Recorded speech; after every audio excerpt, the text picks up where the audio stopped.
ஓட்டு போட்டு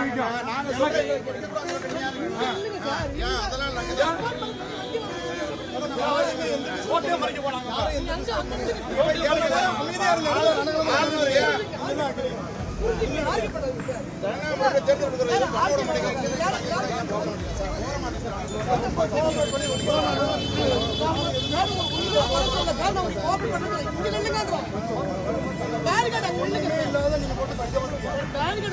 முறைப்படி தேர்வு செய்யப்பட்ட ஒரு தலைவரை முதல்வர் ஆக்காம இன்னும் இழுபறி செய்யக்கூடிய நிலையில நம்ம நிற்கிறோம். உங்களுக்கு சேர்த்து நான் பேசலாம் எதுவுமே கிடையாது. ஒவ்வொரு மாவட்டங்களில் இருந்தும் தலைவருடைய முடிவு அமைதிக்காக தலைவருடைய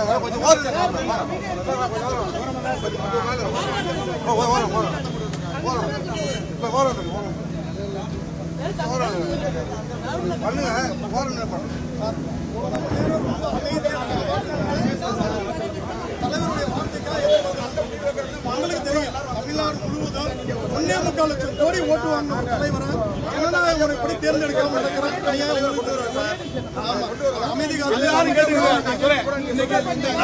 மாவட்டம் பூரா நடக்குது.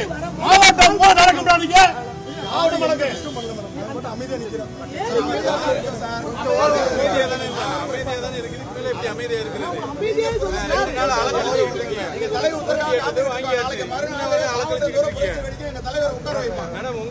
உங்களுக்கு ஓட்டு போட்ட மக்கள் நாங்க பேசுறோம்.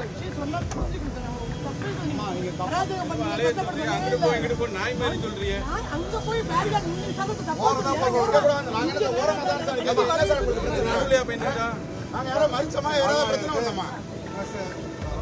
ஒரு மாவட்டத்தில் இது மாதிரி நாங்கள் ஒரு 5000-10,000 பேர் கூட்டி போராட்டத்திற்கு தகுதி இல்லாத ஆட்கள் கிடையாது.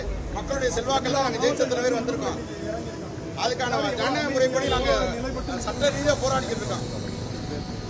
நம்ம முதல்வரோட உத்தரவுக்காக காத்துக்கிட்டு இருக்கோம். அவர் சொன்னாருன்னா மாவட்டத்துக்கு 10,000-20,000 பேர் போராட்டம் எடுத்தா கூட ஆட்சியில் உட்கார முடியும். அது போகக்கூடாதுங்கிற எண்ணத்தில் ஜனநாயக முறைப்படி போகணும்னு நினைக்கிறோம். அதை நீங்கள் தடுக்கிற மாதிரி எங்களை பயன்படுத்துறாங்க.